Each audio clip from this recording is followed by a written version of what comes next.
Dean Braun told me to take a couple deep breaths, and I think that was really good advice. Thank you.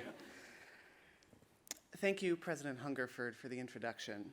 And thank you to the Board of Managers. Speeches like this tend to start with a long list of thank yous. But unless I missed a memo, no one actually tells you who to thank. Apparently, you just get to make it up. So here are the people I would like to thank. Thanks to the LPAC staff who have been preparing for this event all year long.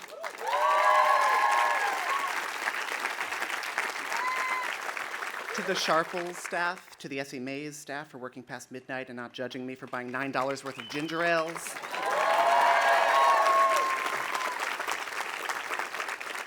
Thank you to financial aid for making my education possible.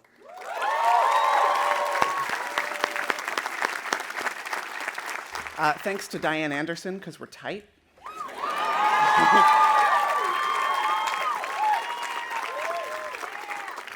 Thanks to the theater department and the English department for giving me degrees. Thanks to media services for being the coolest people on campus. Thanks to Jocelyn Adams and Sarah Capel for ghostwriting this speech.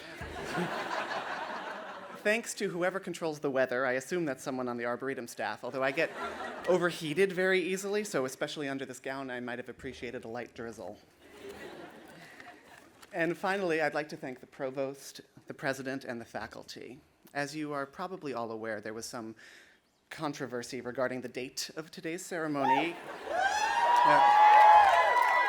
It was originally scheduled for today, and then rescheduled for a week ago, and then rescheduled again for today after the students revolted. And so I would like to say to the faculty on behalf of the class of 2015, and I would turn to face you all if I could, but Scott Burgess from LPAC is going to get really mad if I mess up this microphone, so I'm going to say it out, but know that I'm speaking to the faculty. Thanks for having our backs.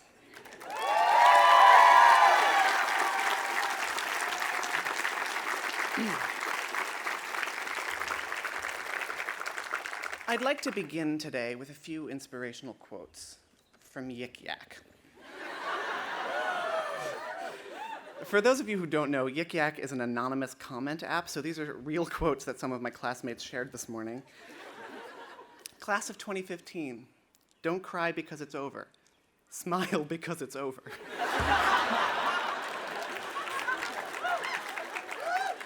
Also, does anyone have any strategies for last-minute packing? And then just a bunch of jokes about yeast. That's what we got.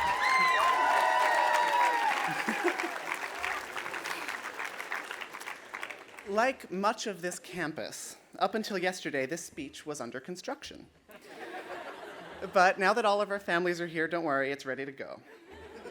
There has been a lot of construction. The squash courts were torn down, the Matchbox was built. There's that crazy roundabout down in the Ville. Frankly, I'm impressed that you all managed to get here on time. They're working on the SEPTA tracks, and the Crum Woods are a wasteland. Dana and Howell dormitories are being connected, and I'm told that some of the offices on Paris 2nd are being converted into residence halls for Mountain Justice members. That's some change. And it's not just the campus that's changed either. We saw the end of the reign of Rebecca Chop, who once called herself the Queen of Swarthmore, in a Game of Thrones parody script I wrote for her, but the point still stands.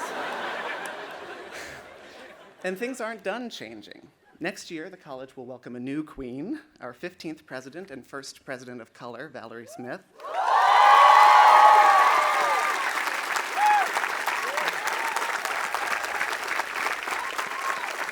Of equal momentousness, all dorms will soon offer free laundry. So these two equally important changes demonstrate to me that Swarthmore is in good hands. Speaking of being in good hands, I'm not sure you're in them right now.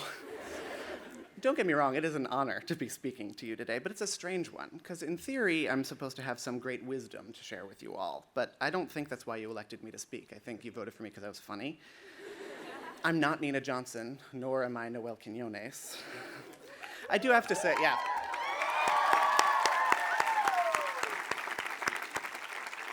I do have to say something of substance, however, offer some anecdote or advice and wrap it up in some way you haven't heard. Last year's student speaker, Morgan Williams, had a good metaphor. He compared Swarthmore to a prison. I like to think it's more like a retirement home. All your friends are here, Everything you need is within a 7-minute walk. The food is prepared for you. And eventually, everybody leaves. Some of us are going to a better place. And some of us, like myself, are stepping into the unknown. I was advised that that metaphor might be too morbid, so let me try another one. Swarthmore is like its bell tower. When you first start to climb it, it's claustrophobic, you don't know what's happening, it's also fast, everybody's crowded in together, shoulder to shoulder, and then you get up a little higher, and it's not claustrophobic anymore, it's a fear of heights you've got. You've got so far to climb and no space to climb it, and you know you have the space. It's so far up, we'll never get there, but we go up, step by narrow step, and then before you know it, we're at the top. And the whole campus looks tiny, and the big chair looks small, and you feel on top of the world. And then you climb down. Except I feel somewhat disingenuous using that metaphor because I missed the bell tower tour for a job interview. So I have one more attempt. Swarthmore is like a Latina magazine. Hold on, I'm gonna make this make sense, I promise. Sophomore year, Josh McLucas and I roomed together, and we ended up with a Latina magazine in our room because Anita Castillo-Halverson left it there, and neither of us were interested in it because we're both white dudes. So Josh and I started hiding it on each other's sides of the rooms, in pillowcases and closets, and eventually things escalated, and I mailed it to him while he was studying abroad in London. And he sent it to Florida when I was there on spring break, and now, Josh, it's behind you.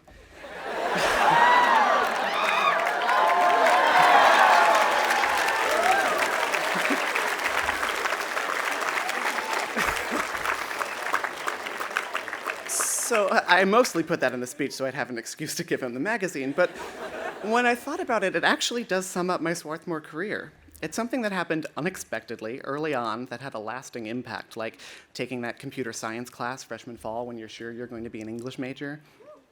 And the most important thing about that magazine is that it's gonna last forever. It's this random, stupid, possibly offensive thing that just happened, and now one of us is gonna be buried with that magazine. I expect it to pop up at my wedding, at the birth of my children, and I expect it to turn up when I least expect it. And that's true of Swarthmore, too. For me and Josh, it's a stupid magazine, but it's really about the little things that we learned, the people we met, and the connections we made, and how Swarthmore will pop in and out of our lives for the rest of our lives. At those big moments, yes, but also when we least expect it. It's also about friends who will come in and out of our lives, some who we might not hear from for periods of time, some who we might never hear from again, and some who, if we're lucky, won't go far at all. This past week, senior week, the week that almost wasn't, was in theory a week for relaxation and spending time with those friends and just enjoying their company while we can. What I didn't realize is that when you aren't whitewater rafting or watching The Graduate or on the beach or climbing the bell tower, you're undergoing a deep existential crisis about your future. Commencement is supposed to be the time where experienced people come on stage and tell you it's all going to be okay, and you elected me to come up here and give advice, but I don't have any advice to give except about magazines, because I'm undergoing the same deep existential crisis as you are. I'm still unemployed. If anyone's particularly charmed by this speech, by the way, my dad is in the audience and he has copies of my resume. That'd be great. Anyway, I'm no smarter than any of my classmates, and I don't have life experience to share, so I did what any Swati would do. I did my research. I watched a bunch of classic commencement speeches. Steve Jobs, 2005, Stanford. J.K. Rowling, 2008, Harvard. I read Hillary Clinton's 1969 student address at Wellesley. She started campaigning for president there and then. She spoke about the poverty line, protests, and human liberation. You give 21-year-old Hillary Rodham a microphone, and that's what she talks about, which is why she's going to be president. But I'm never going to be president. You put me in front of 3,000 people in a live stream over the internet, simultaneously translated into 3 languages, in a speech that will live forever on the college homepage, and I'm just going to make a bunch of jokes. But I have to say something. Hillary quoted T.S. Eliot in her speech, so I'm going to quote a poet of equal renown. Remember how your grandmother gave you a copy of Oh, the Places You'll Go when you graduated high school, and you didn't read it because you already had assigned reading for your first year seminar at Swarthmore? Well, now is the time, if you'll permit, for a few well-worn words from Dr. Seuss. You're off to great places. Today is your day. Your mountain is waiting, so get on your way. You might go to grad school. You might go to work. You might get a place in the Ville and just lurk. You might take a year off, a mental vacation, or you might just go home for parental placation and finally show all your grades to your mother. But we'll all save the world in one way or another. You might join a think tank and think a whole lot. You might go and teach all the things you've been taught. You might go to med school and become a surgeon or study some specific species of sturgeon. You might go and help refugees out of war zones or spend your days building or harvesting hormones. Maybe you'll go join the Cirque du Soleil or barista at Starbucks just for the pay. If you are a barista, you'll save the world too with your blog where you do PC TV reviews. Swarthmore, the campus, is really quite small, and quickly we learn it's a small world after all. And with that microcosmic yet spacious worldview, we realize we know what we're all meant to do. All worlds need saving. And now we're prepared to be the ones saving it. We can be scared. We can be terrified we won't succeed, but we will. That's a promise I make, guaranteed. Simple it's not, I'm afraid you will find, for a mind maker-upper to make up his mind, nor a world saver to savor the world when into the future he, she, or they's world, but we'll make it happen. We'll savor and save. Together we'll whirl into the world. We'll be brave. We've made it this far, might as well just keep going. Keep learning, keep working, keep laughing, keep going, keep keeping the good from the bad in between. And just keep on being the class of...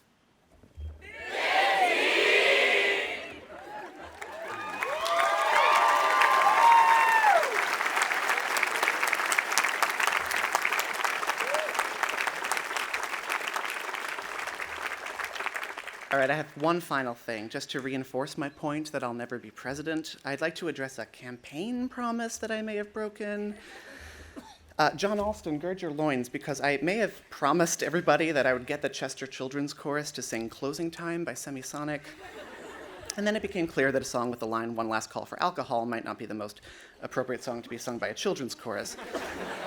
So then I tried to get some a cappella groups to sing it, but Kimaya Diggs told me that the acoustics would be no good, and I just blindly trust her judgment. So instead, I'm going to end with a line from that song, one which I think is particularly poignant. Every new beginning comes from some other beginning's end. If that line wasn't written to be quoted in a graduation speech, I don't know what is. This is it, class of 2015. It's closing time. Time to open all the doors and let us out into the world. We don't have to go home, but we can't stay here. Time for us to go out to the places we will be from. I hope you have found a friend. I certainly have. I know who I want to take me home. And it's you. Thank you.